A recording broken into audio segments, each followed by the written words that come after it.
Welcome to Speak For Yourself, presented by Hyundai.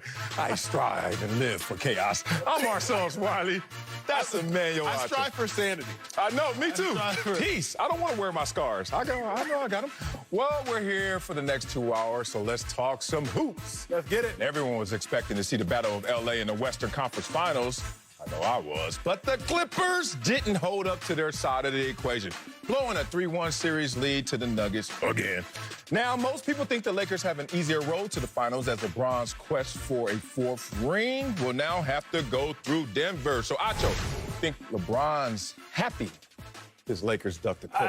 Happy, elated, overjoyed. For real? I think LeBron is thrilled. Let's be real, bro. Let's be real. I am a LeBron stan along with the other millions of us in this country. A lot of y'all. As soon as the Clippers lost, I had two thoughts. Such for Marcellus, and my second thought was, oh, thank God. It was oh, thank God. Because think about this, bruh. Whether it's Mav Carter, whether it's Savannah, LeBron's wife, Bronny, or Bryce, like the whole family was all like, oh, thank you. Because think about this, bro. The Clippers may not have been a better team than the Nuggets. They may not have. But the Clippers have more potential. I can't sit here and say that the Clippers are better than the Nuggets because the Nuggets beat them in a 7 game. I'm not going to undermine what the Nuggets did, but I'm for sure going to say the Clippers got more potential than the Nuggets have. But also, let's talk layers. And we got time in this block, so y'all kick back, y'all relax, and y'all have some fun with us. Let's talk layers. LeBron's legacy is contingent upon one thing at this point. Listen. Titles. Okay. The only place statistically, I'm not talking MVPs, but like statistically, LeBron has more points than Jordan. LeBron has 3,000 more rebounds than Jordan. LeBron has more than 4,000 more assists than Jordan. But what does LeBron not have? He ain't got the chips, sir. So it's a matter of if LeBron can get to 6 chips, he will unequivocally be the GOAT. Unequivocally. But he probably not gonna get to 6. Wow. So we gotta get close. He got to at least start to scratch the surface. Now when you think about it, okay, you ain't got to go against the Clippers. He for sure should be able to get 4. LeBron has to be overjoyed and elated that he dodged them Clippers. Let's be honest. I'm going to be honest. I'm always honest. For you to always say, let's be honest, that means a lot of times. You be lying to me every now and then, Mark, big bro. What did Andre say? If you say real talk, I probably don't trust you. So here's the thing. I'm always honest, man. I was raised this way. LeBron's not happy he didn't have to face the Clippers. And you got to respect that sports is best told in story of dominance and triumph. Think about all of the legends of the games. We're always talking about how dominant they were or what did they have to overcome. So you keep focusing in on titles. You keep focusing in on how many titles. But the road that LeBron must travel is how did he get his titles? Remember, LeBron got his greatest turbo boost off of 1 title. The 2 that he won in Miami were great, and it's checking the boxes to get closer to Jordan. But the one that even LeBron, after the series win, when he sat there down 3-1 against the Golden State Warriors and came back and won, he said, I'm the GOAT. You know why? Because how he traveled to get that. That's what LeBron was focused on. You need to focus on it as well. So here's the thing. When you're going on the quest to be the man, the GOAT, the best there is, you got to understand that I need to go through some hell to get to heaven. And the Clippers, in the minds of most people, were going to give the Lakers hell. Whether the Lakers win, whether the Clippers win, it was going to be hell to pay. You're going to walk out of there scratched up. But now, if LeBron beats the Denver Nuggets and then whoever comes out the East, I just know how the barbershop is. Because I'm not in there. I'm watching y'all get clipped up. I'm watching y'all get shaped up. I know y'all arguing over this. Oh, he didn't even have to play so-and-so. Ask Hakeem Olajuwon about his 2 championships. First thing everyone says, oh, Jordan was retired. It's going to be that same conversation for LeBron. I agree with you, right? There you go. I agree with you in the barbershop, but you got to understand, I be in them barbershops, you can tell. In them barbershops, you also hear some ignorant opinions. So I'm not so much worried about the barbershop talk. I'm worried about the legitimized talk. I'm worried about the real conversations about the analysts that look back. And you're right, Marcellus, you're not going to look necessarily at the micro. You're going to start to look at the macro in about 20 years when we're comparing LeBron and Jordan. And you're going to say, okay, well, LeBron had less MVPs than Jordan. LeBron had less titles than Jordan. But if LeBron can start to catch up and equalize those numbers, then what's the argument? then the only argument is going to be, well, every time Jordan went to the finals, he won. LeBron went and lost. So then your biggest argument against LeBron is going to be that he went to more finals and lost. Like, that's literally, think about that. Like, the greatest argument against LeBron's legacy is now going to be, well, he went to more finals and he lost than Jordan. So LeBron has to think about this as a huge W dodging the Clippers, because the biggest reason is this. There are only about 2 to 3, depending on how you look at it, LeBron stoppers in the NBA. Let's go. The LeBron stoppers. Okay. One of which, unequivocally, is Kawhi. He hit the crib. He hit the crib, Bo. Yeah, right. Think about this. LeBron, he shoots 49% from the field, 34% from 3, +9 against everybody else, +9 plus or minus. But against Kawhi, 43% from the field. Only shoots 22% from 3. He's in the negatives in plus or minus against Kawhi. We know why. So LeBron is realizing, wait a second, I ain't got to go against no LeBron stoppers. But furthermore, the last decade has been dominated by Steph, KD, Kawhi, LeBron James. That's the chip. That's who LeBron has had to go through or go against to get his chips. You telling me he ain't got to see none of them folks? Think about this. You got to go through Jamal Murray or Jokic. Then if you get past, and when you get past them, you got to go through the Heat. You got to go through Bam. You got to go through Jimmy Buckets. Or you got to go through Jason Tatum. The same Jason Tatum that was tweeting at LeBron, hey, remember me? I'm Uncle So-and-so's nephew. Sign my autograph. Like, think about this. LeBron has a cakewalk. He went from on August 18th saying this might be the toughest championship for him personally to now on September 16th, September 17th being able to say, oh, this is it? Yeah. I ain't got no Clippers? Big dog, you helping me out in my argument. I don't need no help. I don't need nobody else over here. But I'm telling you, there are 2 categories, dominance or triumph, when you're talking about LeBron and you're talking about Jordan. Jordan has won and conquered the dominance category. He's 6-0 in the finals with no game 7s. You're not going to out-dominate that in terms of impact. But what can LeBron James do? This all-around conversation, touching every single stat on the stat sheet, but more importantly, the triumph. Think about it. If LeBron James wins a championship this year, it's going to be his 3rd franchise he won a championship with. Okay, another story. That's a story, all-around triumph, overcoming. Okay, you won one in Cleveland. No one's ever done that. Okay, more triumph.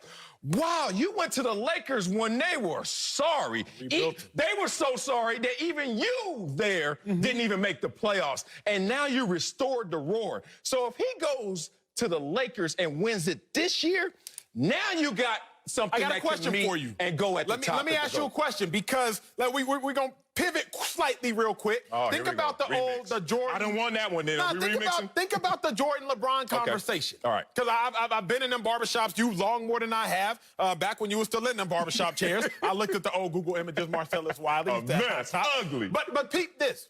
How can anybody, if LeBron can catch Jordan in these titles, what's the argument? Well, like Jordan stands are literally holding on to, but Jordan was 6-0 in the finals. Yeah. I just kind of think LeBron has undermined the greatest argument that Jordan fans have if LeBron does in fact get that title, which is why this is so vital. Yeah, well, look, Tom Brady was going through that years ago when he was going at Joe Montana. And, you know, Tom Brady had some miscues in the Super Bowl, but still was making them. Finally, he beat them in both categories. Not only have I went to more, but I won more. So then that's the Jordan-LeBron argument for you.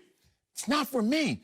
This is the civil war that happens to every athlete when you're an active player, what that competition lane looks like, versus a retired player, what's my legacy looks like. So as a competitor, you're like, bring them all on. But you can't lie. If it gets a little easier, you're like, oh, that's cool with me.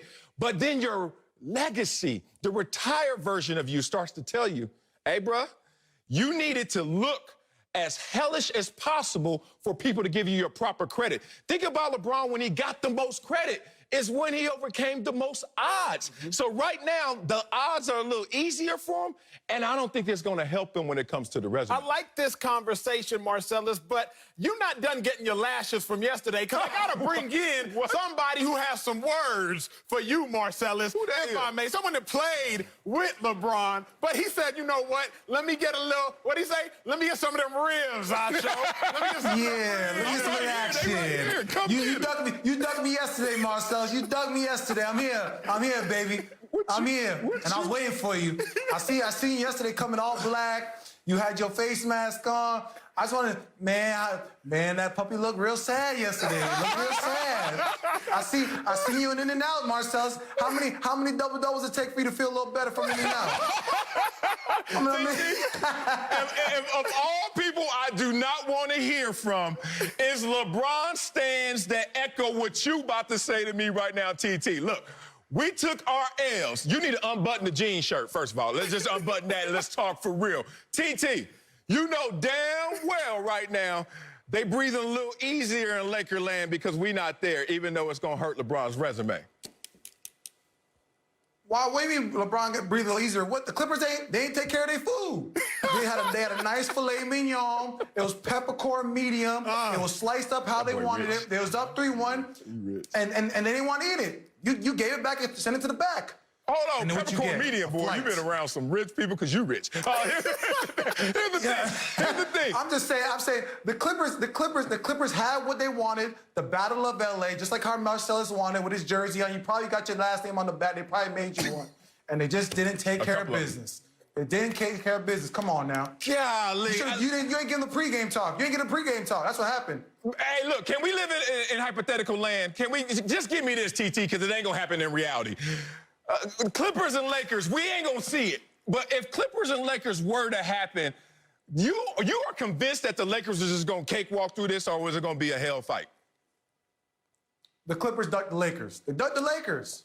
Ducked the Lakers. Anthony Davis, he was ready. He was ready. Listen, I had to make some phone calls, make sure, the troops were ready to rumble. They was ready. They was watching the game. And when they saw what Jamal Murray, that Canadian, was doing, they're like, man, they must not want to see us. That's how they feeling right now. That's how the Lakers are talking. So, okay, I'm just going off what I hear. I'm just going out to FaceTime.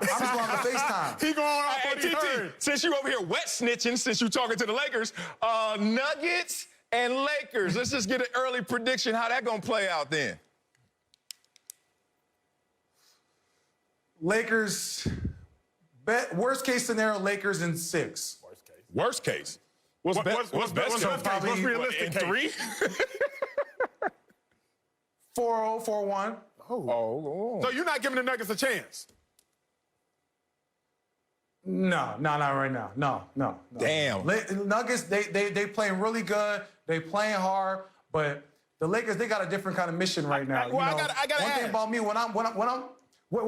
when I watch the team I'm gonna play, when you start throwing water bottles in the locker room and celebrating like it's fake Dom Perignon, I already got you there. You just excited to be on the court with me. That's how I take it. For me as a player, when I see that, I say, okay, we got them. They just want to be on the court with me. Tristan, you played with LeBron. You've been there. You know this mentality, better than most. Was he breathing a sigh of relief when them Clippers lost? Like, be real. Was he kind of like, okay, at least I know the Nuggets about to be easier than the Clippers? He wanted that. No, he wanted to smoke. He wanted it because you know what? He hear Marcellus and all the stats and the LeBron stopper and all this knick-knack, paddywhack. He wanted all that. Yeah, he wanted all that. He wanted to go out there and prove something. One thing about that man, he see everything, he hear everything. He want to prove everybody wrong all the time. Well, all right, TT, you had your fun coming on the show, clowning me, calling me what you call me, a wet dog? Little puppy dog?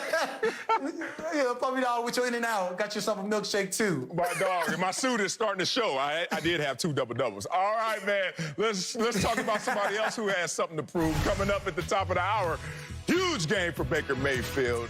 He faces fellow #1 pick Joe Burrow, and we'll tell you if Baker is playing for his job tonight. But first, Reggie Bush will help us answer the question, is it panic time for the Cowboys if they get off to an 0-2 start? Next, speak for yourself, presented by Hyundai. Sunday on Fox, Dak and Zeke lead the Cowboys in their home opener against Matt Ryan and the Falcons. Or you may see Jimmy G and the 49ers as they take on the Jets. All the NFL action kicks off at 1 Eastern. So check your local listings for the game in your area or watch it on the Fox Sports app. Welcome back to Speak for Yourself, presented by Hyundai. Let's head to Dallas, where the Cowboys are coming off a season-opening loss to the Rams. They're trying to avoid losing their first 2 games to start the season for the first time since 2010. They host the Falcons Sunday, and head coach Mike McCarthy said earlier this week, quote, "Our honeymoon phase is over."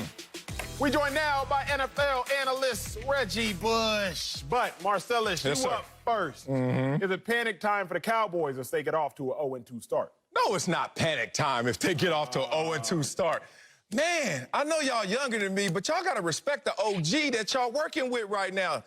I was once on a team that not only was 0-2, but how about the week after that, we lost again. We were 0-3. And then you blink, and guess what? We were 10-6 in the playoffs. Why am I bringing up my history? Why am I bringing up my resume? Because I'm not the only one that's been in this position before. Let's talk about some historic teams that were 0-2. Oh, my God, the sky is falling. And went out there and not only made the playoffs, won it all. Y'all want to talk about the 07 Giants? 0-2. 01 Patriots? 0-2. 93 Cowboys? 0-2.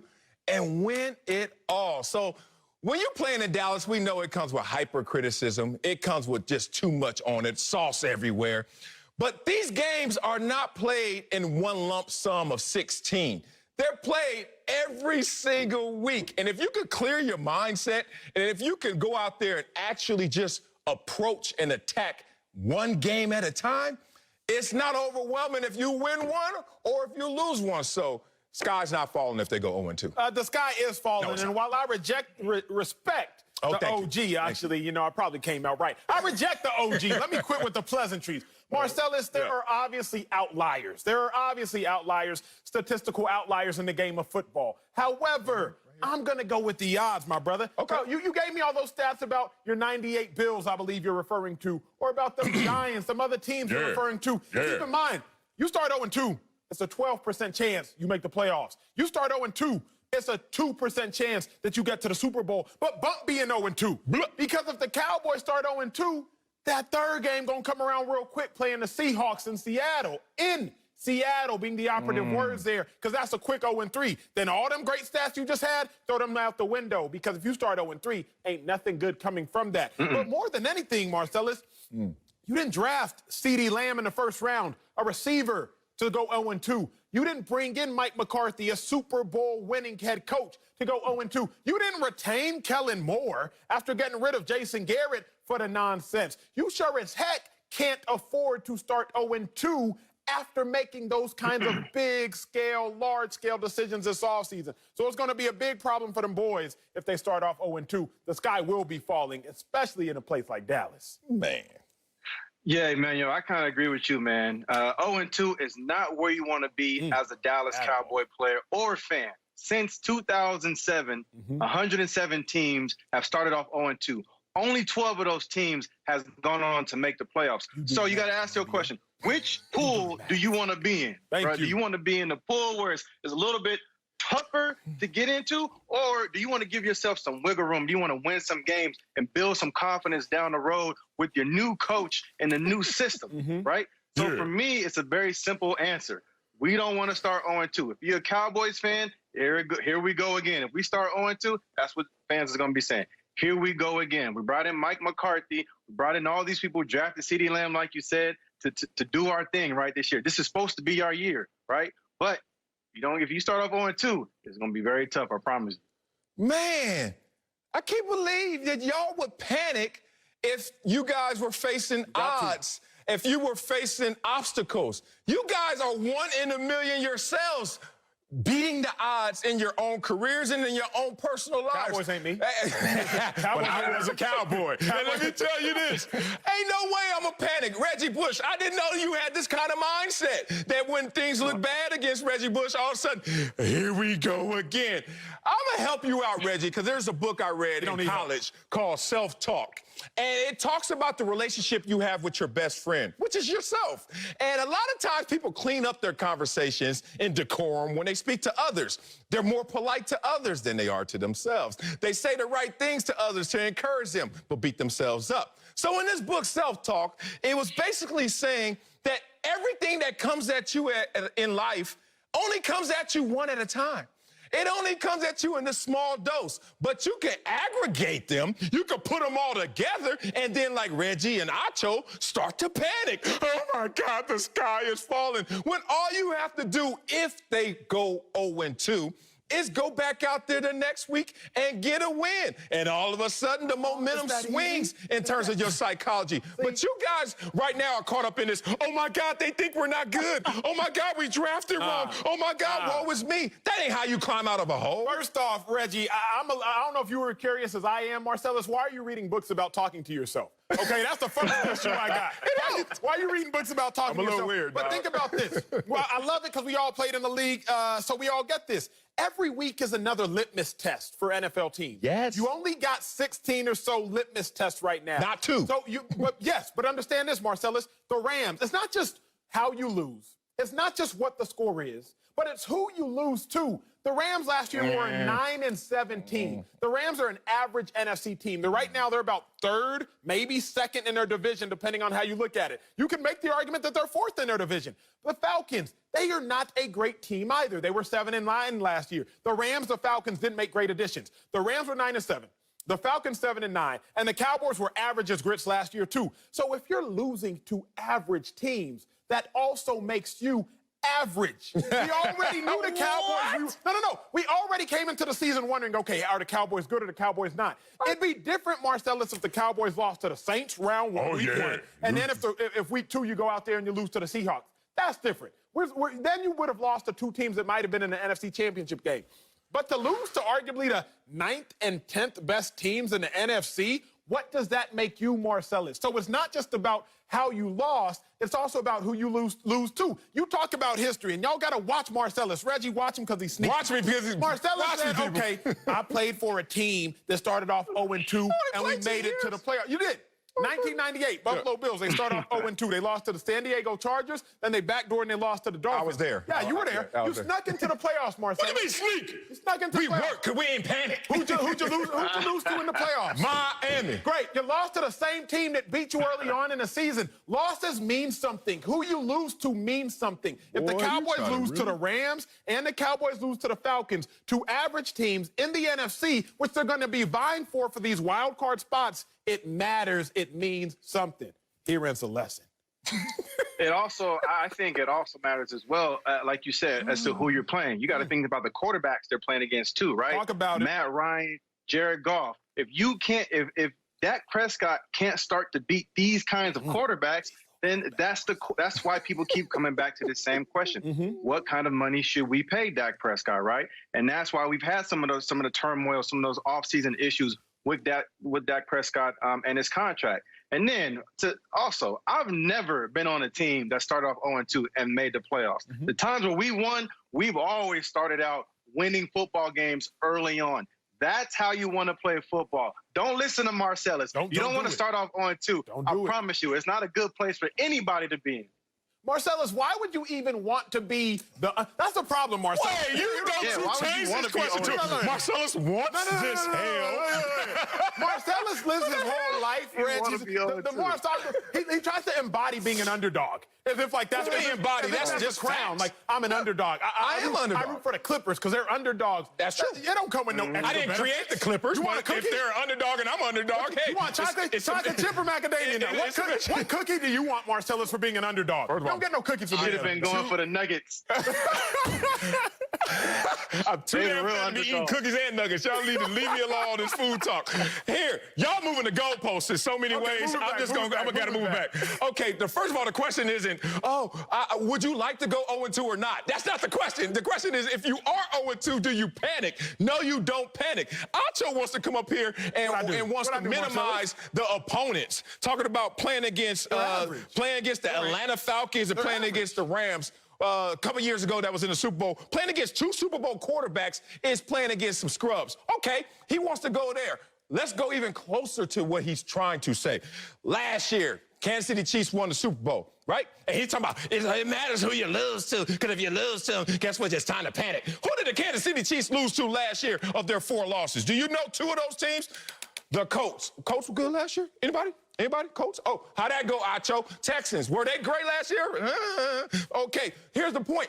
It doesn't matter who you lose to. You can have ugly wins. You can have pretty losses. It doesn't matter as long as you start to add them up over time. It's a race to 16, not a race to 2.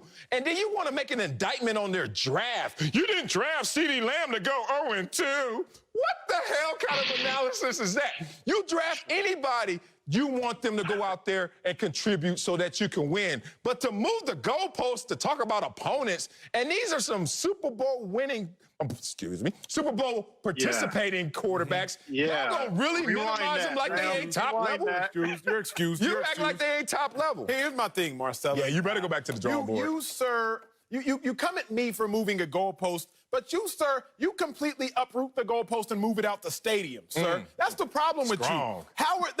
Mike McCarthy is an offensive-minded coach. So I bring up adding offensive weapons because you add offensive weapons to an offensive-minded coach because the face of your franchise is supposed to be a quarterback that plays on offense. You do not sacrifice other voids on your team to add to the plethora of receivers you already have to still have an inefficient offense, which is what we saw in week 1. You do not ignore the safeties and the deficiencies at safety, which the Cowboys did in order to fill other voids. That is a problem. If you're going to go out here and do things that go against the grain, which is what the Cowboys have done, retaining Kellen Moore, adding a superstar first-round receiver when you already got 2 dogs at receiver, then I need to see some payoff, Marcellus. You talking to me about who the Chiefs lost to in the middle of the season when Patrick Mahomes was getting hurt and recovering? Stop twisting and contorting these stats. You know what? Look. You really are cocky. And you know, people told me that when you were coming over here. They were like, yo, this dude is a little cocky little dude. I was like, I ain't tripping. Because you know what? I got pom-poms bigger than his inside my head, but I don't wear them. Now you starting to show your pom-poms. But it's funny. You know why I think he's cocky? Because he expects every situation and all the chemistry in the world to work like our chemistry works. I just met this dude like a month ago. Like, you know what I'm saying? And we rolling. And he expects that Mike McCarthy and Dak Prescott, who just met themselves a month ago. But whose fault is that? It's called pandemic, damn it. It's the pandemic's fault. And Dak Prescott had to build a football field in his backyard just to get some run going. And a month ago, they didn't even see each other in practice. And now you expect in game 1, or excuse me, game 2, if it's not perfect, throw it away and panic. Makes no sense. Reggie, isn't it, Reggie, of all the people sitting in this little square boxes, you, sir, know greatness more than anyone. Yeah, Is it not easy to identify greatness, sir, Reggie? Please, can't you look at greatness and be like, okay, you either got it or you don't? Yes, you can. You can see it a mile away. Athletes know when they see other great athletes, period. Reggie, so you saw it in '93 when the Cowboys were 0-2. You were what were you doing? Oh, it's over. Cowboys can't win. Oh, you said it in 0-1 with the Patriots. Oh, they can't win. Oh, my God. 0-7 with the Giants. Oh, they can't win. You see how Marcella's got to go to 93? Hey, dog, I got examples. Reggie. I got examples. That's all I got. Thank you. Back in 1898, when the Harvard beat Yale in the first football game ever, Harvard started 0-20, and they finished 20-100. Marcellus, come on, bro. What's wrong with you? You know, I'm done with you. I'm going to break. Coming up, who's there and spent all week criticizing Tom Brady. Y'all mean. But now, He says he and Tom are fine. Make it make sense, B.A. Sure as heck don't sound fine to me. That's next. Speak for yourself. Welcome back to Speak for Yourself, presented by Hyundai. There's already some drama in Tampa after a Week 1 loss to the Saints. On Sunday, Bruce Arians blamed Tom Brady for both of his interceptions. Well, he did throw them. Then on Monday, he questioned Brady's determination and grit. Then on Tuesday, Brett Favre told Arians he was barking up the wrong tree for criticizing Brady publicly like that. Well, Arians seems to think everything is okay. Take a listen. Yeah, Tom and I are fine, so I don't really care what other people think. So it's just what he and I think. And, we left the stadium fine. We showed up today fine, so there ain't nothing to talk about. Reggie Bush is back with us for Acho. Are you buying Tom Brady and Bruce Arians a fine? I'm not. Reggie, you come on here every now and then. Me and my dog Marcellus, we be on here on the daily. This show is like counseling for me. It's like therapy. Aww. And because, a lot of my greatest relational stories, or lack thereof, come through this show. Marcellus always brings up the fact that I'm a single man. But Marcellus, if I can think back, getting into an argument in a previous relationship, and we end the relationship. He's like, "Are you sure you're okay, Emmanuel?" And I'm like, yeah, I'm fine. 2 weeks later, we broken up, Marcellus. Oh! Because I'm fine always precludes trouble. You ain't got to answer whether or not you're fine if you actually fine. I don't walk off set answer like, hey, me and Marcellus, yeah, we're fine. Marcellus, yeah, no, we're fine. If you got to clarify whether or not you're fine, Marcellus, that probably means there's a problem and it's not all smiles in paradise. But furthermore, even if they are fine right now, Marcellus, even if everything is good, you only lost to the Saints. Not a big deal. The Saints might even win the Super Bowl this year. That is a valid loss. Week 2, we play the Panthers, another divisional opponent. If Tampa Brady, the man who goes to another city and tries to alternate the name on the spelling of it, if they go out there and lose to the Panthers, I promise you, Marcellus, it will not be fine. So I'm not buying that they're fine because the last tell, there are a couple tells for a liar. Or someone who is lying. Let me not mitigate your character. Let me talk about the situation. Because they say if you're lying, you look left. So if somebody can't look in the eye and they start looking off camera, they probably lying. But the other thing is, you look left. You looking left right now? When you start to chuckle, as you start to answer the question, did you catch BA? He was like, we're fine. I don't know why we're fine. They lying, bro. They not buying. I'm not buying. Oh my God. I get to answering the questions always, but I always got to chop you up a little bit.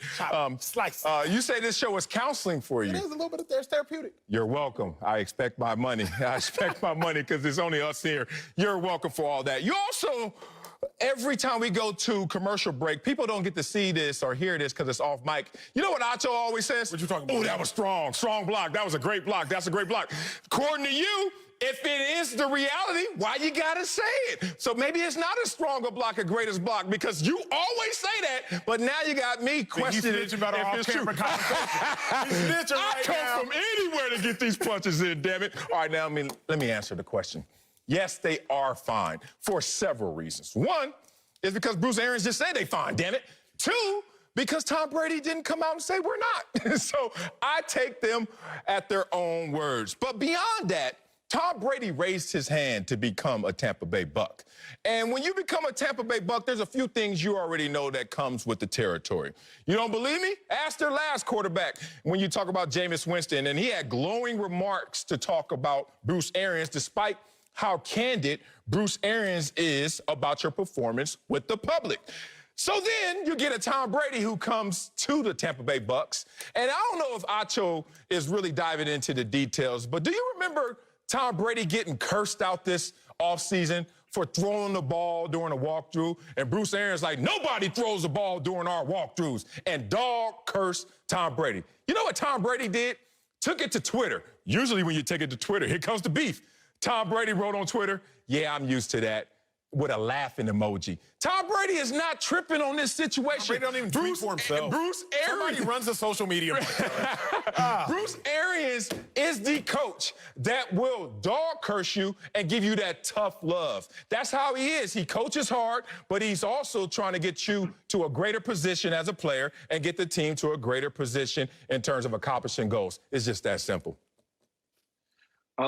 Listen, I'll be honest with you. When I first read the quote, I was like, oh, yeah, they're good. But then when I heard him say it live, it kind of made me think like, What's wrong with maybe y'all they're not good. Exactly. Maybe there's something else going on because that just didn't seem like they were good. Like the laughing and the chuckling and that's all that, kind of threw me off too. And this is what I will have to say. I think criticizing Tom Brady one time, okay.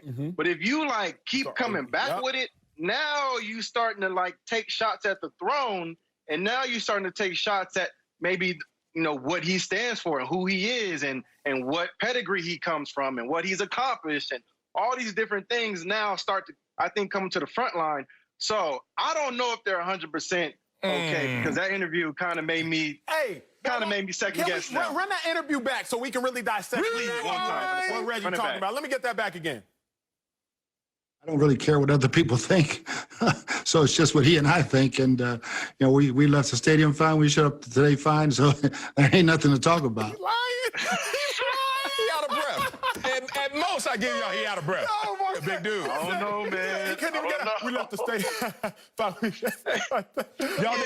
No, let me real quick, Mark. Y'all done or You don't need to laugh. Because let me give y'all, if you think we're ODing by dissecting Bruce Arians at the podium, let me give y'all a timeline of exactly what Bruce Arians has said in regard to Tom Brady. June 3rd, a couple months back, Tom, he's been fantastic. He's done it 6 times. I'm glad we get the GOAT. Okay, a month and a half later, yeah, we'll get through that within a week. I hope the young players can stop being in awe of Tom Brady. Okay, a little bit later, August 13th, he where he needs to be. But what happened on Sunday, Marcellus? It was a miscommunication between he and Mike Evans. He thought Mike was going to the middle, different coverage. On Monday, Tom Brady, he looks like Tom in practice all the time. Kind of unusual to see him play like that in a ball game. Marcellus, everything started great just a couple months ago. Honeymoon phase was sweet. They said their vows to one another, till death do we part, but they forgot to include, till a couple interceptions do we bicker, and now they bickering real quick. Wow. I didn't know that you were that type of person, or historian? you or Reggie Bush. It's amazing, man, that y'all really telling on yourselves, that y'all get to a certain level of achievement. The truth. And you know who you sound like? An idiot right now. You sound like an idiot. You get to a certain level of accomplishment and accolade, and all of a sudden, your ears start to shrink. How dare you say something to me? I better not be hearing that. Y'all can't talk about Reggie Bush. Sound like Reggie Bush at USC still walking around. What'd you say? You can't talk to me. I'm Reggie Bush. And then Nacho get up here. I'm a 29-year-old co-host. You can't talk to me like that. Will y'all stop rolling y'all necks and realize that it's not about how much you've accomplished. It's how much you want to still attain that's in front of you. So I was raised that it was about right and wrong. It wasn't about who you were entitled. If you're doing the right thing, we're good. You're doing the wrong thing, we got to check you on it. It's called accountability. And what Bruce Arians is talking about is not the I's and U's, as we call it. It's the X's and O's. He's just saying, Tom Brady, do what you're supposed to do, and it's that simple. And if I got to tell the world to keep accountability in this locker room, I will, because everyone is looking up to you, Tom Brady. And I just got rid of a quarterback for throwing interceptions. And I'll be damned if I'm up here protecting you, and I got rid of that guy for doing the same damn thing. I'm going to lose this whole locker room trying to protect your GOAT status. And Acho. That 7-9 locker room? Acho. That locker room? That locker room that's on the brink. Acho. What's up, bro? Talk to me. You know how much I love you, right? You do. And you know how much I still tease you in public, because all this is public in terms of criticism. Okay, tell me if I love you after I ask you this. Talk to me. Say the word asterisk right now. Oh, did that criticism hurt you? Say the word asterisk right now. I can say the asterisk. Asterisk. Hey, Reggie, can you say it? Like, the point is, this criticism doesn't matter if it's public or private, man. Take your lumps. Y'all supposed to be football players. What's up? Man, come on, listen. If Jameis Winston threw interceptions, right, and Tom Brady coming here throwing interceptions, then same treatment. Who do we have to start to look at? Who do we have to start to point the finger at? The football. Reggie? The football? Come on, man. Reggie, keep going, Reggie. Tom Brady. Say it with your chest. What? Tom Brady, supposed to be the GOAT, comes in. What does he do well? He protects the football. What happens in game 1? Pick 6, another interception, and now the coach is criticizing him on top of that? Like, come on, man. Don't forget who Tom Brady is, all right? He's still the GOAT. He got something on that. Preaching. He preaching. You're not learning his offense. Look, Marcellus said that Bruce Arians is just trying to keep accountability. Bruce Arians needs to keep account of his abilities or lack thereof. That was a bar. Bruce Arians, he doesn't understand his abilities. I told y'all a couple days ago, but in case you were asleep, which you shouldn't have been, because you should have been watching the show a couple days ago. But I'm going to tell you again, Bruce Arians has coached 5 #1 overall pick quarterbacks. Tim Couch, I'm doing this off top of the head. Nothing here. Tim Couch, Peyton Manning, Andrew Luck, Jameis Winston, Carson Palmer. All of those quarterbacks had career high in interceptions under Bruce Arians. So if Bruce Arians is really trying to keep accountability, can he please just keep account of his own abilities? Can he please just keep account of his own inefficiencies? Can he please just keep account of his own deficiencies? Stop going at the GOAT, Bruce Arians. That's not what you want. This ain't what you want. Man, that was a bar. That is a headline. That is a Wileyism. I am in love with what you just said. But put Reggie Bush back on this screen right now, because I got to push back on the all-time great right here, Reggie Bush. You mean to tell me, between your ears, this is your logic, that if Reggie Bush has a fumbling issue in New Orleans, and then Darren Sproles also has a fumbling issue in New Orleans, then you know who's to blame? Sean Payton. Is that what we doing, Reggie Bush? How? How is that? How do you? You just said 2 guys who had interception issues with 1 coach in common, but you're going to blame the coach. I'm listening, Reggie. Get him, Reggie, because I'm going to get him. Tom Brady, I'm going to say this one more time. Tom Brady is learning Bruce Arians' offense. Bruce Arians is not learning Tom Brady's offense. No, That's that simple. He said he was. He said he was. Here's the other flaw. See, when I was taking what you got to take to get your master's degree, I think it's the GRE. When I was taking my GRE, you have to spot the flaw in someone's logic.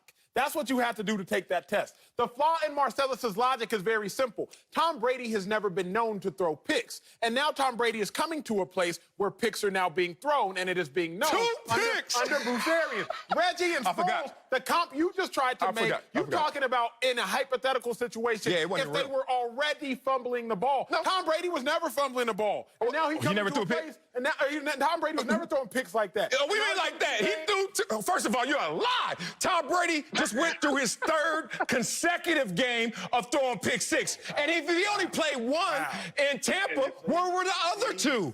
In New England. This dude is a liar. The thing Marcellus and Bruce Arians, Reggie, have in common, they're both hypercritical of the GOAT. I get it now. Bruce Arians probably has you on payroll. That's who was texting you during commercials. Who's one more? That's all I know. Who won more championships? All right, we're going to get out of this quarterback issue and quarterback beef. But coming up, here's some more quarterback issues. If the Eagles and Cowboys are going to get back on track, they'll need their quarterbacks, Carson Wentz and Dak Prescott, to step up. We'll tell you which quarterback is actually better. Next, Speak for Yourself, presented by Hyundai. Welcome back to Speak for Yourself. Let's get ready for round 4. I know. As we move to the NFC East, where former NFL quarterback Trent Dilfer says Carson Wentz and Daniel Jones are exactly the same. Come on, Trent Dilfer. I can't even read that with a straight face. That's my guy. Because that's not a compliment. Wentz and fellow NFC East QB Dak Prescott, they both started off the season with L's. Wentz will try to bounce back as he faces the Rams on Sunday. Dak Prescott, he's going to try to get in the win column at home against the Falcons. Marcellus, I'm going to like you a lot more in 13 minutes. Oh, really? But for these next 13 minutes, we got to duke this one out. We going. You already know. Who the better quarterback, Dak Prescott or Carson Wentz? You said his name first, like the better quarterback's name should be said. Dak Prescott. You told me something yesterday that I really didn't believe before I heard it from you. I've heard it from a lot of producers. I heard it from a lot of executives. In television, you need to lead with your best take. You need to lead with the headline, right? I usually don't do it that way. I'm a radio guy at heart. I like to keep you going and then at the end be like, blah! But now, since Acho wants it a different way, I'm going to give it to you, Acho, a different way. It's time, y'all, for the full-screen king to present Dak over feelings. And this is facts over feelings. Give me my full screen right here. Let's match these 2 quarterbacks up and see what my man Acho has to say after this. Who has more games started in terms of durability? Dak. It's time to beat the Dak drum, y'all. More wins, Dak.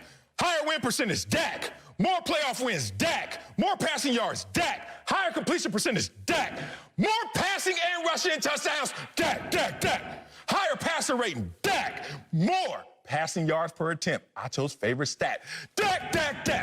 Now, let me breathe. I don't know where in the hell this 13-minute argument gonna come from, Acho, because I don't see any categories where Carson Wentz has a chance. Oh yeah, I forgot one. We couldn't even put it on here. It was technology issues. Head-to-head matchup. Dak. Go, Acho. This is a cute list. What do you mean cute? It's a cute list. Jack of feelings, baby. See, what y'all got to do is, right here. Marcellus, why'd you have to combine pass plus rushing touchdowns? Why'd you have to combine it? Because he's a dual threat. No. Because if you would have done passing touchdowns alone, Carson Wentz would have more. That's why, ladies and gentlemen. That's cute. He would have had one more passing touchdown. Although he started 8 less games.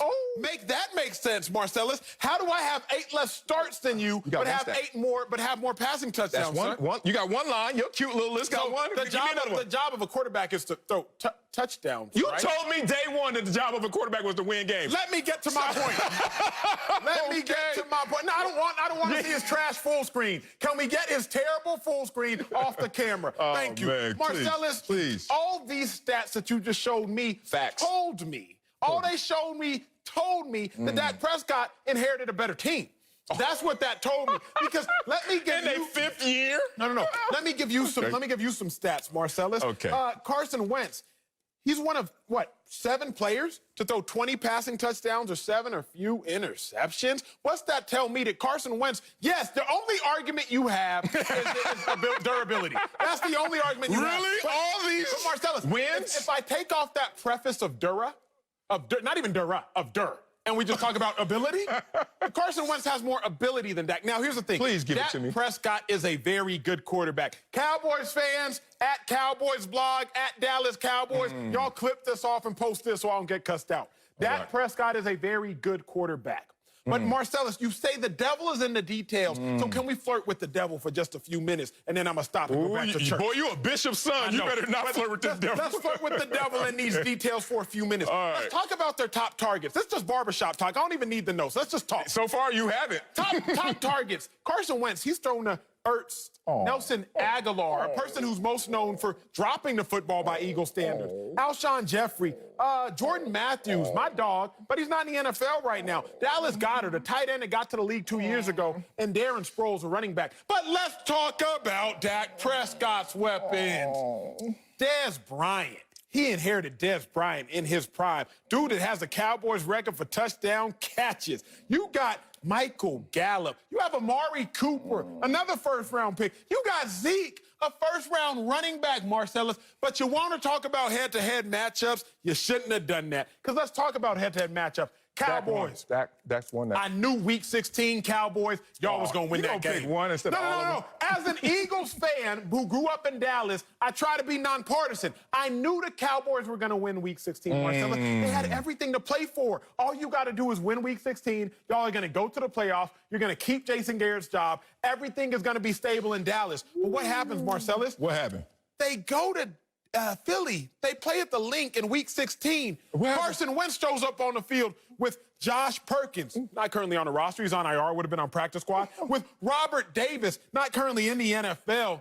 He shows up with nobody but Zach Ertz on his team. Meanwhile, Dak Prescott strolls in there with Amari Cooper, with Zeke, with Michael Gallup. You got everything. All you got to do is win this one game. It's a head-to-head matchup, Marcellus, and Dak Prescott loses with everything on the line. So don't talk to me about head-to-head matchups, Marcellus. I won't get into the weeds that far down, but I will say, all that said, soliloquy, amazing. They still won a Super Bowl without him. They found a way to, hey, we ain't got much with Carson Wentz, but we found something. You laughing at the Eagles for winning a Super Bowl? No, I'm laughing at your quarterback for not being able to do this with so much ability, and you keep talking about his resources. You just lied to America. This is the 4th block in a row, which I caught you in a lie. And here's this one. I don't lie. You don't lie? Okay, you better never lie to you, America. You just said who inherited more. Please don't lie right now. Say it with your chest. With your whole chest. Which quarterback got a 4-12 team the year before, and which quarterback got the 7-9 team the year before? No, Dak got the 4-12 team. He inherited something that wasn't as good. Go check your notes. Here's the thing. I do this research, I do this work, and I got 4 kids. Boy, I got time. Let me tell you about yourself. You want to go here and you don't want to give any respect and credence to all of these line items that prove that Dak Prescott is better than Carson Wentz. So I have more numbers for you. Please. Let's not go Dak versus Carson Wentz, because the way you sound, it's not an argument. Let's go Dak versus NFL history. Dak has the 3rd most passing yards all time for any quarterback in their first 4 seasons. Oh, pretty good.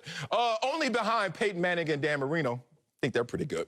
Dak has the 3rd most wins in the NFL since he came into the league, only behind Tom Brady and Russell Wilson. Sounds pretty good to me.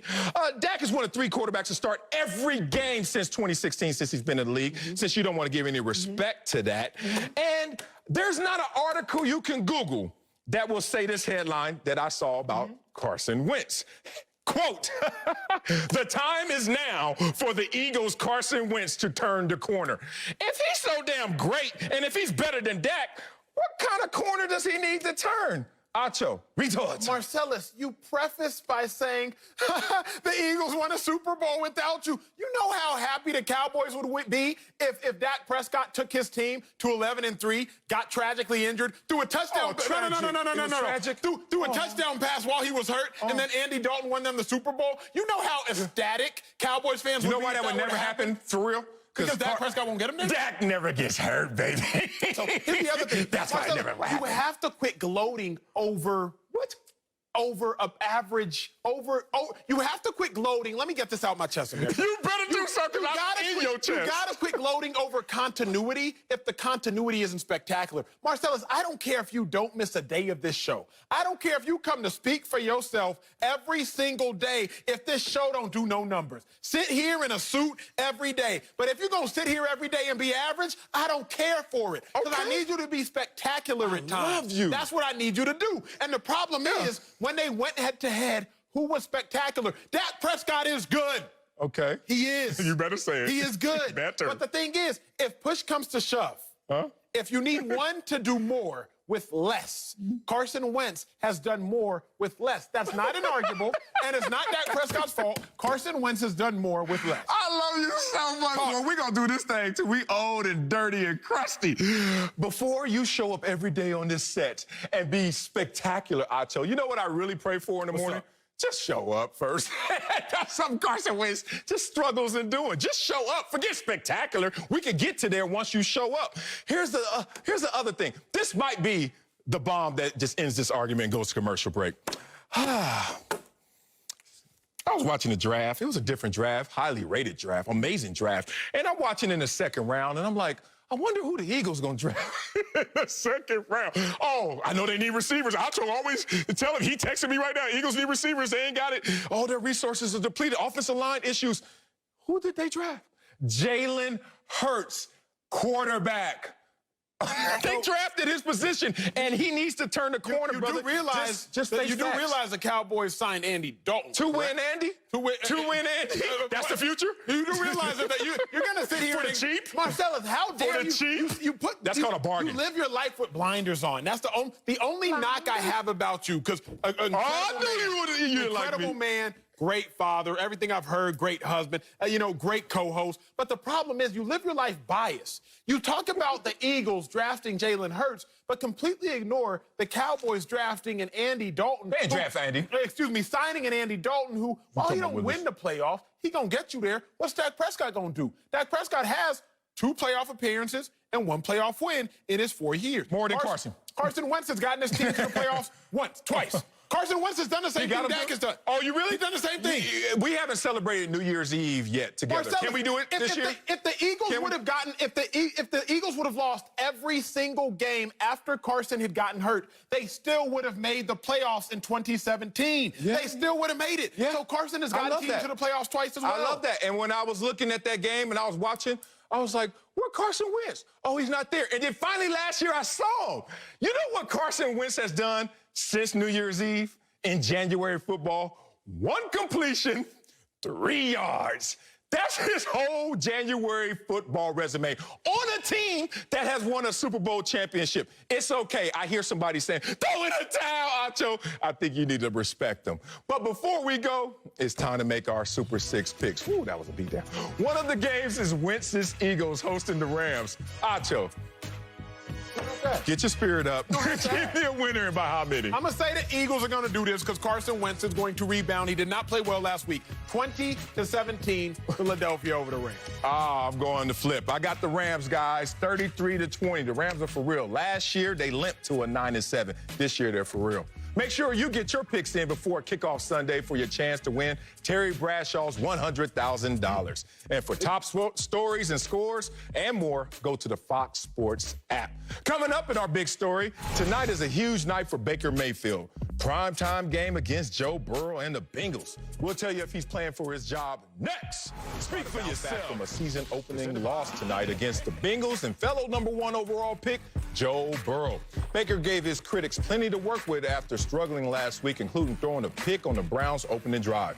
Browns legend Joe Thomas Beast says Baker, quote, understands that this is his year to prove it, or they might have to find somebody else. So, Acho, let's go a step further. Is Baker Mayfield already playing for his job tonight? I think he absolutely is. I think he is. Baker Mayfield came into the NFL with major expectations. Heisman Trophy winner at the University of Oklahoma. Remember, I was a college football analyst, studied Baker thoroughly. He was a beast. Yeah. Confidence, accurate, poised, team leader. Then he gets to the NFL, and none of those adjectives seem to continue to describe Baker Mayfield. He's regressing in each and every season. First year was good for Brown standards. Let's not act like his first year was amazing. Great point. But his first year for Brown standards, it was very good. We applauded Baker for that. But then the second year, he has more interceptions. He has less touchdowns. His completion percentage declines. The real reason I think Baker is playing for his job, Baker's going down on a sinking boat. And he is sinking the boat as the captain.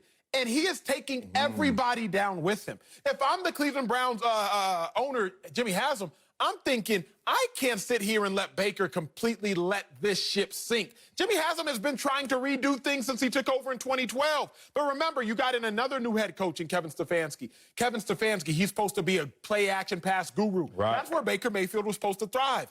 We haven't seen him thrive. He's started 30 games now. How much more do you need to see? Okay, let's move on from head coach. Let's talk about Andrew Berry, a black general manager. Okay, brother. A black GM, unheard of, unheralded in the National Football League. He understands he ain't got time to be average now. Jimmy Haslam is on his 6th GM since 2012. 6 general managers since 2012. Andrew Berry, he knows the writing on the wall. But let's keep it also real. Let's keep it 100. Jimmy Haslam, Andrew Berry, general manager, Kevin Stefanski, head coach, they didn't draft Baker. Not your so guy. as they sitting here looking at Baker, they're like, yo, we don't know this dude. This dude ain't with me. You can't keep rocking with Baker because he is going to bring the whole organization down. Now, you could argue the Browns organization is already down. Well, Baker was supposed to help it stay afloat, get it afloat. Baker's not doing that. It's time sooner or later to move on if he don't show nothing tonight. I agree with a lot of what you said, but I disagree in the summation. He's not playing for his job tonight. He's playing for the perception of who Baker Mayfield is in the NFL, his brand tonight. And I'm not talking marketing and all them damn commercials he keep popping up in when you can't ball. I'm tired of it. I ain't even jealous. I'm just like, that's kind of confusing. But I digress. He's playing for that perception, and you talked about this maybe a week ago when they want to put you in that box. Remember when we were climbing up in the ranks trying to become who we are right now? They try to put you in that box. Oh, Acho, you could talk college football only. Oh, Marcellus, you can only talk NFL football or even small school football. And you're like, nah, I can talk all sports. I can talk all things. But they will try to put you in that box, your words. They're going to put Baker Mayfield in a box really fast if he doesn't play himself out of that perception. And what is that perception right now? If you go by the comps, like you said, Baker Mayfield has played in 30 games right now. He's 12-18 with an 85 passer rating. Man, that's not that good. And then I looked in history and saw some comps. And I saw someone by the name of Christian Ponder who had the same record, 12-18. And how did that work out for Christian Ponder? Should he have been a #1 overall pick or even thought of like that? No. And then I looked at Derek Carr, young Derek Carr, that was struggling to win games despite playing a little better at the position. 10-21 with an 84 passer rating. And that was a struggling Derek Carr. So you can't have the same amount of wins as Christian Ponder and playing like a young Derek Carr who still has to compete for his job today if you're going to be Baker Mayfield. You also can't be the same Baker Mayfield that's only 3 games ahead of the all-time, and I hate this word, bust, and Tim Couch. You can't be that guy if they're going to continue to invest in you, especially when you're not their guy. When you watch this show, you're going to get some laughs, but you're also going to get some education. Marcellus, you know what sunk cost? Yeah. A sunk cost in business, in that economy, it's defined as money that has already been spent and cannot be recovered. Yeah. The Browns, if Baker loses this game, are going to have to look at Baker Mayfield as a sunk cost. Like, quit trying to recoup it. Quit trying to recoup the value. The money's gone. The pick is gone. You can't recoup the value anymore. But let's talk ball. AFC North. You got the Steelers. Woo. You got the Ravens. Don't do it. You got the Browns. You got the Bengals. If the Browns lose to the Bengals today, that would make the Browns the worst in that division. If you're the worst in a division that is not a top-flight division in football, how dare you continue to maintain your job? But furthermore, Joe Burrow right now should be a bottom 3 quarterback in the NFL. Right now. He's a rookie in his second start. Right. And his second start on a short week. Right now, Joe Burrow should not be a top quarterback by any stretch of the imagination. If Baker Mayfield goes out and loses to what should be a bottom 5 quarterback right now that is in your division, then Baker Mayfield is now the 3rd, 4th best quarterback in his division. You got to pull the plug. You can't keep riding this ship. You can't keep riding this horse. You got to pull the plug sooner than later. Yeah, well, maybe we're out of our league because neither one of us was a number 1 overall pick, but we got a number 2 overall pick for you. Let's get LeVar Arrington in on this conversation. LeVar, is Baker Mayfield already playing for his job tonight? Yes, he is. And I actually take the opposite side of your reasoning, Marcellus, is that because he is a public figure, because he has been in so many commercials and he has been exposed to the media and to the public at such a rapid clip, he's looked at and he's viewed, his exposure is much different, right? You think about this past weekend, Tua didn't do anything of any significance other than be on the roster for the game, right? Did anybody have anything to say about Tua not starting? No. Nope. You know why? No exposure, right? So when you look at Baker Mayfield and what he's walked into, he's had so much exposure that now he's connected to the court of public opinion. Public opinion has brought down government. It's caused wars. So what's Baker Mayfield's career in the comparison of what public opinion can do? I mean, we're looking at Black Lives Matter and Colin Kaepernick and all these different things. When you get that exposure, you are in a different level of judgment. So he's not going to get the benefit of being a young player. He's not going to get the benefit of trying to build up from having some failures in his career. He's got to play now. And you look at Joe Burrow, he takes a loss last week, but you're right. These are 2 of the cellar dwellers of the NFC or AFC North.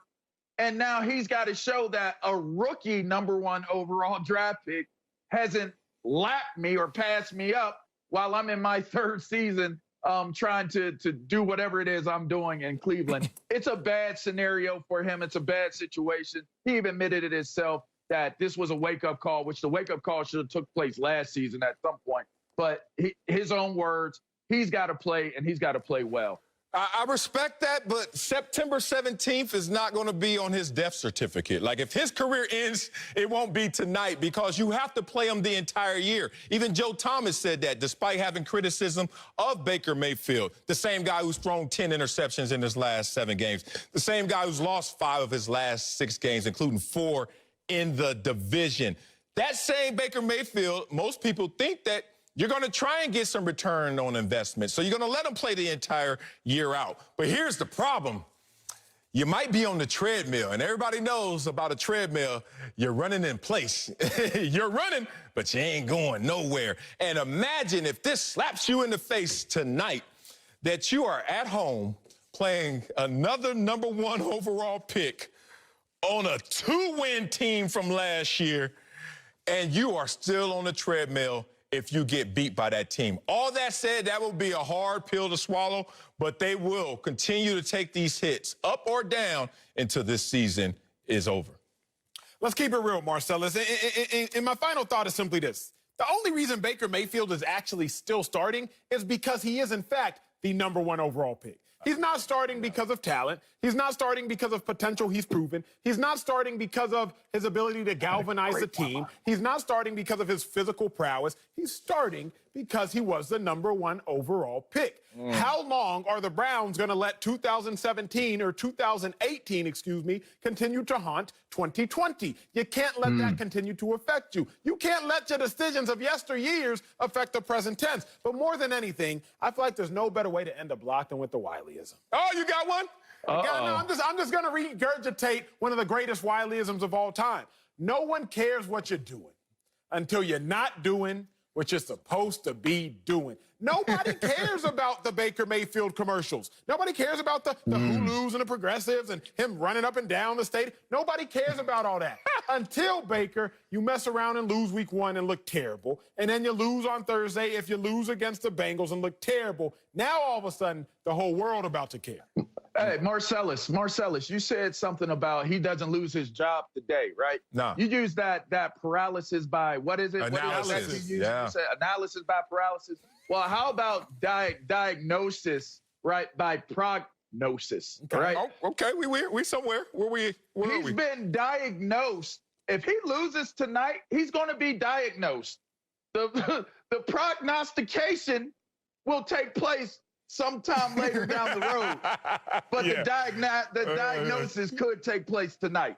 All right. Hey, look, it sounds to me in this culture, in this society right now, Baker Mayfield has pick privilege. Coming up, Tony Romo says Dak Prescott was smart to take the franchise tag, and now he has all the leverage with the Cowboys. Woo. We'll tell you if we agree. Next, speak for yourself. Pick privilege. So, we ain't done yet. It's time to talk about Dak Prescott. Again, who is playing this season under the franchise tag despite Jerry Jones saying he is their quarterback of the future. A man who knows all about playing quarterback for the Cowboys, Tony Romo, says Dak Prescott has all the leverage here. And he even compared Dak's contract situation to LeBron James. Yes, you heard me right. LeBron James saying, quote, "In basketball, it's been happening for a long time now. LeBron James, years back, decided to, instead of taking the 7-year long-term guarantee, he decided to say, I'm going to go 2 years. Because who's not going to want LeBron James in 2 years? It's a position where you have the ability to control your environment and control your situation. LeVar Arrington is back with us. But Marcellus, not that I don't already know your answer. Does Dak Prescott really have all the leverage right now? All the leverage. Todos, all the leverage. This is amazing because I'm not even welcome in Dallas. By the way, I performed out there. But I am taking up for Dak Prescott and this Dallas Cowboys organization and this situation. Let me lay this out for you and simply as concise as I can. There are 3 scenarios for Dak Prescott in terms of getting the keys to the U.S. Mint and Treasury. Like, Dak's going to get paid regardless of this 3-prong approach. 1, he stays in Dallas on the short term and takes another franchise tag. That's getting paid. 2, long-term deal with the Cowboys. He's going to get paid. 3, a long-term deal in free agency because people who are going to be in free agency in the next couple years have the names of Drew Brees, who's going to retire, Tom Brady, who's going to be old, Big Ben, we don't know how he's going to perform full year, Baker Mayfield, Marcus Mariota, it just continues to go down, Jameis Winston, etc. So Dak is sitting there because of scarcity in the open marketplace, knowing that there's no way he can lose. But I made a mistake, you guys. As the full-screen king, I really did you guys a disservice. I gave you the highest average salaries and told you that Dak only needed to have comps in this neighborhood. And in this neighborhood, Dak does have comps, tremendous comps. We just went through Carson Wentz, and he just smoked him head-to-head. He could continue to do that with other guys on this list as well. I'm sorry, take that list away, guys. Tony Romo, who has gotten paid before, not just once, but twice. Your boy right here who has gotten paid before is trying to be a financial advisor to you, Acho, because right now you're being stubborn to the facts. So let me give you the real list I should have given you in terms of comps for Dak Prescott. It looks like this. And you're going to see one name on here that's a little different. What name is in red? LeBron James. damn Tony Romo, who looks into his little glass ball every single week and is the greatest prognosticator on television, predicts another one. LeBron James bets on himself, and that's why LeBron James wins. Not only is he the greatest player, Dak is not. But Dak knows that because you're based on your competition, or more importantly, what's available in terms of acquisition and resources, he can bet on himself like a LeBron James. It's amazing. Dak Prescott has put himself in a position with the comps to even be up there with the great LeBron James. The problem, Marcellus, is I'm going to say something that's about to make people at home think and do their homework. Remember, I grew up in Dallas, Texas, Cowboys fan, so I know about them Cowboys from 90s and on, right? The good years into them not so good years. Okay. Drew Henson, Quincy Carter, Vinny Testaverde even for a stint there and there. Here's the thing, Marcellus. Think about the author, Tony Romo. I think Tony Romo might be the very reason Dak Prescott doesn't have leverage. Here's what I mean by that. Jerry Jones lived through the Tony Romo situation. I'm a huge fan of Tony Romo. Remember, 06, 07, 08, Tony Romo had great years. Those were the years I was finishing up my high school years, going to the Cowboys games, Thanksgiving Day games. It was amazing. Beyonce performed once. I remember it like it was yesterday. But Tony Romo, as great as we like to think he was, what did he actually accomplish? 2 playoff wins. Tony Romo, as great as Tony Romo was, what did he really accomplish? 3 Pro Bowls? You want to know what's crazy? Tony Romo and Dak, through their first 3 years, are actually incredibly similar. And Tony Romo was the highest paid at one point in time. Jerry Jones paid Tony Romo all that money. He said, hey, here's a big bag. Here's a $100 million bag, Tony, you can have it. But what did that get Jerry Jones? I don't think Jerry Jones is going to make that same mistake, which is why Dak Prescott doesn't have leverage. Because through the first 4 years when they were starting, Tony Romo has a better winning percentage, 69% to Dak 63%. Tony Romo won 38 games, Dak won 40, but Tony Romo played in 6 less games. Tony Romo has more touchdowns. Tony Romo has a few more interceptions. They're really the same guy. And while we think about Tony Romo in all his glory, and we think about Tony Romo as a phenomenal player and a phenomenal announcer, when you really kick back, when you have to ask yourselves the hard truth, you sit there and say, what did Tony Romo actually accomplish for the Cowboys? Marcellus, you said this, Dak Prescott steadied the organization. Before Tony Romo, 2 years prior, they were 9-7 with Drew Bledsoe. The Cowboys are a 9-7 team. Okay, 2 years before that, they were 10-6 with Quincy Carter. But furthermore, more than anything, more than all this, Dak Prescott's leverage is dependent upon his replaceability. And the problem is Dak Prescott can be easily replaced. Why do I say that? Because Tony Romo, after all his greatness, was easily replaced by a 4th-round pick in Dak Prescott. So Dak Prescott doesn't have as much leverage as you think, at least not in Jerry Jones' eyes. No, I don't think he has all the leverage. I think he's got good leverage. But here's the thing. Tony Romo's situation was a lot different. Name the franchise player when Tony Romo took over. Name the franchise player when he got the contract. There was none. They needed a franchise guy. When you look at this Cowboys team, who's the franchise? Who is he? Say his name with me. Zeke? Ezekiel. There you go. Yeah. Okay. So Zeke is the guy. So right there, right out the gate, Tony Romo can't compare his situation to Dak Prescott's. We don't know what type of team this Cowboys team is going to be, and that's obvious after a loss. It was close. I don't think that Dak lost ground on the leverage that he has right now, but we don't know what type of team this is going to be moving forward. And one of those guys that you would say, if he's not the franchise of this team, can we see if Dalton can do it while we look for another draft pick in the meantime? I think conventional wisdom would lead to the experts saying, yes, we'll look to go somewhere else to avoid having to pay the price that they'd have to pay. But that doesn't disagree with what you're saying that he could possibly go get it somewhere else, Marcellus. Yeah, that's the thing. I think Acho, look, he laid that thing out. Like, Acho came to fight for this one. However, he keeps excluding the one scenario that is actually the free leverage. market. The free, bro. I knew I wasn't the best player, but I knew I was going to get the most because I knew the market. Like, I was like, y'all got to base me based on what's out there. All the great pass rushers are already eaten up. Like a Jason Taylor, he wasn't leaving Miami at that time. At the time, Trace Armstrong was a little long in the tooth, so they used that as leverage against him. But I'm sitting there at 25 years. You remember Trace? Beast. I'm sitting there at 25 with the arrow pointing up. They gonna give it to me because they didn't have options. So Dak will use that, even though he doesn't want to leave Dallas, and they don't want him to leave Dallas, to use that towards his advantage.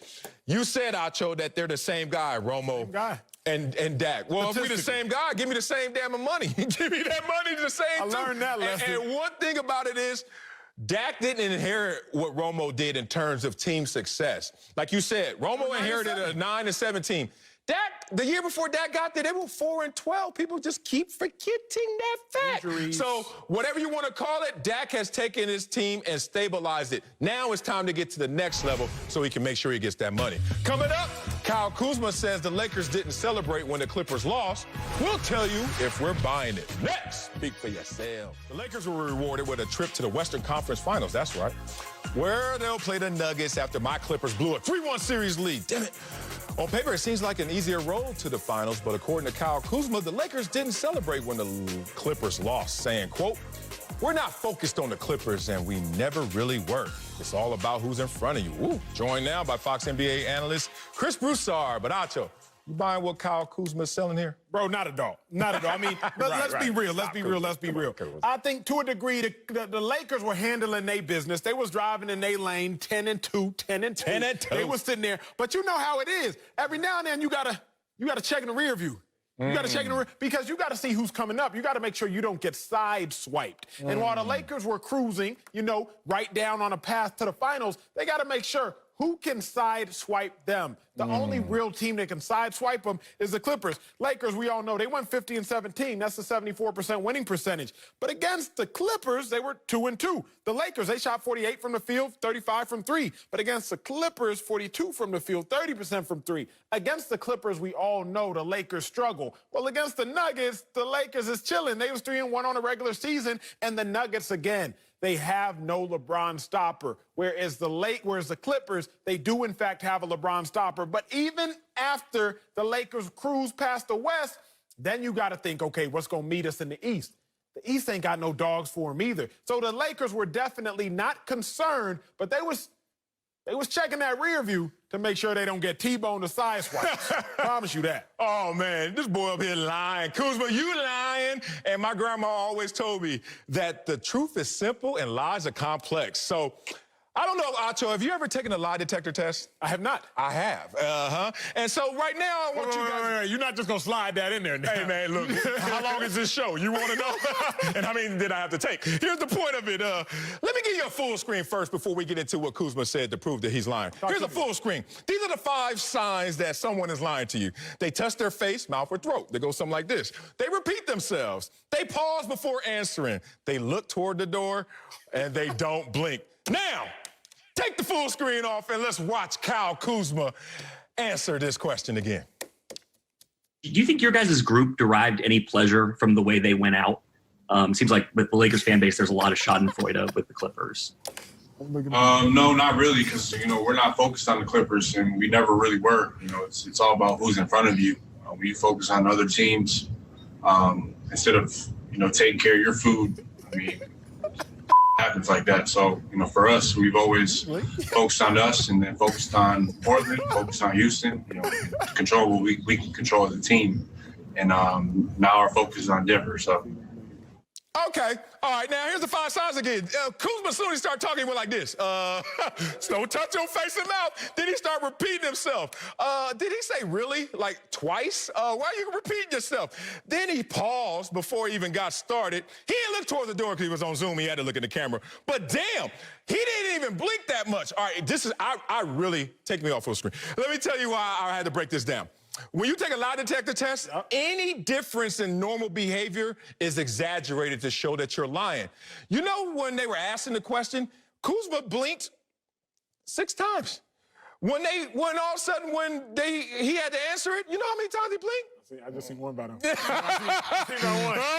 point of it is, Kuzma, you lying, brother, and it's okay. Just had to catch you on it.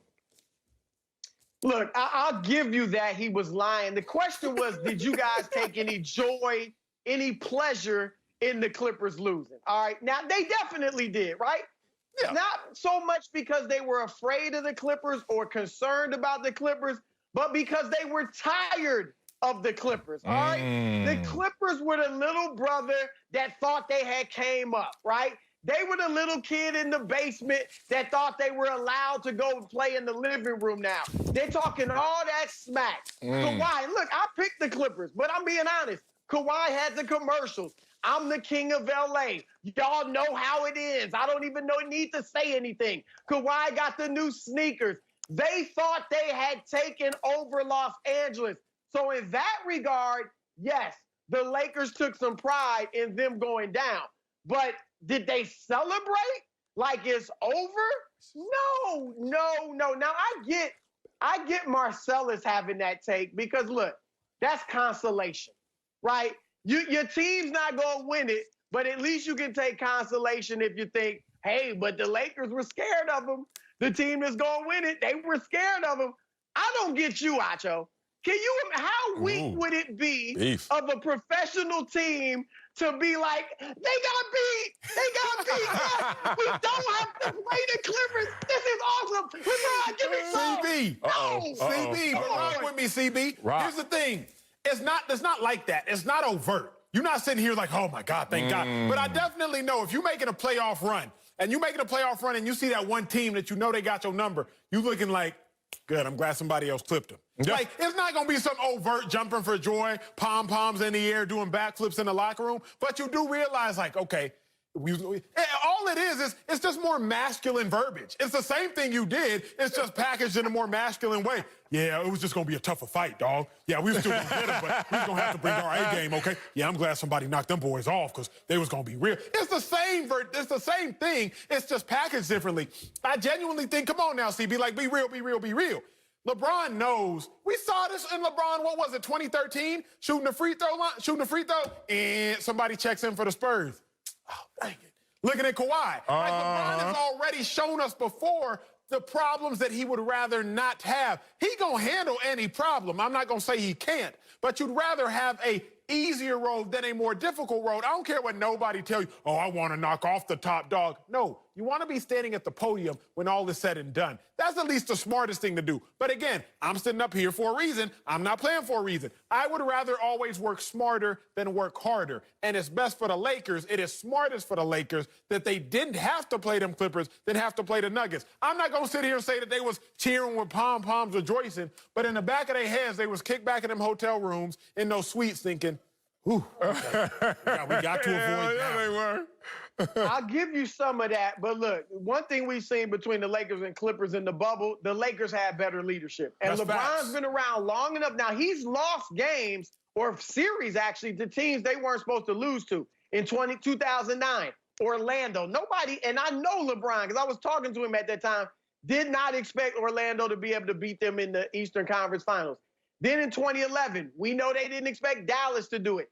I don't think he expected Golden State to do it in 2015 either. So he knows. I get what you're saying, Acho, and there's certainly some truth because, yeah, you'd rather play the Nuggets than the Clippers. However, he knows he can't show any of that to his team because you can't overlook these guys because Denver's for real. Look, I expect the Lakers to win, but they can't overlook the Nuggets or whoever emerges from the East either.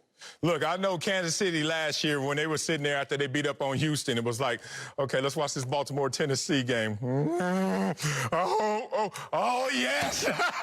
Come on, Tennessee. I mean, it is what it is. We always want the hard road, but we also like to play smart.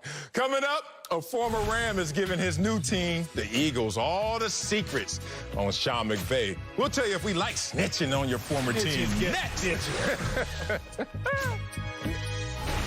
Welcome back to Speak for Yourself. Let's talk about Sunday's Rams-Eagles matchup, which has an interesting twist. Cornerback Nicole Roby-Coleman used to play for the Rams, but now he plays for them Eagles. Fly, Eagles, fly. Well, Roby-Coleman says that he is giving teammates all the secrets on Sean McVay's offense, calling it, quote, all window dressing. He does it over the course of 4 quarters, and everything starts to look alike. Marcellus, this to block the conversation I've been waiting for. You been waiting for it? Oh, I've been waiting for this one. Look at you. You got an issue with players snitching on their former teams like this? No issue at all, man. Look, if you pay for my services, you get everything that comes with it, including information. Because like in higher learning, you ever see higher learning, Lawrence Fishburne? Information is power. You know what? It's amazing that anybody who pushes back against this, I'm assuming people like you, are going to hit me with some like corny slogans, snitches get stitches, or, man, if you don't miss me. It's about what you do on that field. It's about the moment of truth. It ain't about what you say, it's about how you play. So you can even give me somebody's playbook. You can give me everything that you know about them, but it's still a moment of execution that you can never, ever talk yourself through. So in this situation, I want the information because it's going to help me anticipate, not guess. You know the difference. Anticipate what's going to happen, but we still got to go out there and do it. I have no problem with this. My dog, I got no problem with it either. Oh! Let me take you back. Ooh, I thought you was going to go there. 2013. Okay. I was traded from the Cleveland to the Eagles. Chip Kelly's the head coach at the time. I had just made the team. Saturday is final cuts. If you make it by Saturday at 4 Eastern time, you make that 53-man roster. I was jumping for joy. Yes. Made the team. My dog. Monday, I go through my first practice. It's all Gucci. I'm on the team, but Tuesday in the NFL at 3 p.m., you get paid. If you're on the team at Tuesday at 3 p.m. Eastern, that check comes through. Well, Monday, I'm in the barber chair. I'm getting ready for a primetime game the next Sunday night. I'm getting my cut. I get a call. Ring, ring. It's Howie Roseman, general manager for the Eagles. I don't want to talk to you. Hey, Acho, hey, man, we got to let you go. I'm thinking, Howie, how dare you? Well, a week later, I get signed by the Giants. In a divisional rivalry. Well, now the Giants are matched up against the Eagles. I was in the quarterback coach Sean Ryan's office snitching like I was a prisoner of war. Yes, the Eagles do this on first down. The Eagles are going to do this on second down. The Eagles do this on third down. Because you're on a new organization, bro. Right. And mind you, you don't know if you're going back there. And if we're being real, you don't have an allegiance to them anymore. None. You're a contracted employee by a specific organization. So I don't have problems with the snitches. Now, let fans tell it, oh, my God, you a snitch, you're a traitor, this, that, and the third. But I personally don't got a problem with it. No, I should have known that because when you first came here from your former network, you came here talking all this about them. I was like, hey, bro, you act like I ain't worked there, too. I know. Yeah, Max. Yeah, I know how they work over there. I'm messing with you. Here's the thing. What people don't understand about an NFL workday is that we spend the least amount of time actually playing football. All the rest of the day is about us sitting in a classroom, information to learn tendencies so we can anticipate. I told you the story before when we finally figured out what Peyton Manning was saying to run right. And that was all of us just going out there trying to look at film and footage and trying to make sure we knew right before the snap what was going to happen. But guess what? The ball still gets snapped, and a lot of things can happen to the tune of even making adjustments. Here's the other thing you have to remember. Even if you think you know what's about to happen. Yes. Because I've gotten players who snitched to me before, like, hey, Acho, when they come out on offense, if the quarterback doesn't have his mouthpiece in, it's going to be a run. Oh, yeah. And if he got his mouthpiece in, it's going to be a pass. Yeah. And so all of a sudden, you see he got his mouthpiece in, so you start backing up. You ready. Usually lined up at 4 yards. You ready. Now you backed up at about 6.5, ready to get into your drop. Soon as they snap the ball, you open up your hips to start dropping backwards. Next thing you know, Adrian Peterson screaming down the middle, and you just sit here like this. You just sit here like this, hiding for your life. So I'm not so worried about snitching because at the end of the day, you got to line up between the white lines, and you still got to play the game. And the Eagles still going to have I got to get one in on this. Because I jumped off sides at least 947 times because everybody was like, when a quarterback does this, he going to snatch the ball. Quarterback was like, yeah. Wiley, off sides. And here's the thing that Roby Coleman said. He told the team, hey, you got to face Aaron Donald. Be ready. His mind is right. He's the type of guy. He's a real man. He's the type of guy. He goes about his business every single day. Be ready. That ain't telling me nothing. So even when you snitch, you got to say something. Coming up, Uncle Jimmy is giving us a letter grade on today's show. Oh, trust me, you don't want to miss it. Oh, he wearing his Laker purple and gold. Let's get it in, Uncle. Next, speak for yourself. He didn't say nothing. Before we go, let's bring in Uncle Jimmy. What letter grade would you give today's show, Uncle Jimmy? Talk to me, Give me some love today. Hey, man, look, it's clear to me that after today's show, Wiley, you have no idea of the concept of fighting whatsoever. I ain't never in my life seen somebody get hit so hard that they get the soul knocked out of their body and all they do is applaud. What happened? When? Emmanuel told you today, he said, I'm coming for your body, Wiley. And you know what you did? What? You know what you did? Here, I'm going to show you what you did. What I do? You covered up your damn ears, Wiley. What the hell you cover up your ears for? You didn't want to see what was coming up next? Hey, man, I'm worried about you. And it's not because the Clippers lost. It's not because TMZ reported that you was found unconscious from a self-induced overdose of In-N-Out burger. It's because you came in here yesterday wearing all that black. Hey, man, let me tell you something. You burst into flames and hurt Emmanuel if you want to. Oprah gonna beat the hell out of him. And it's clear you can't fight. So I don't want to hear nothing out of you. You ain't lying. I am not a fighter. So what?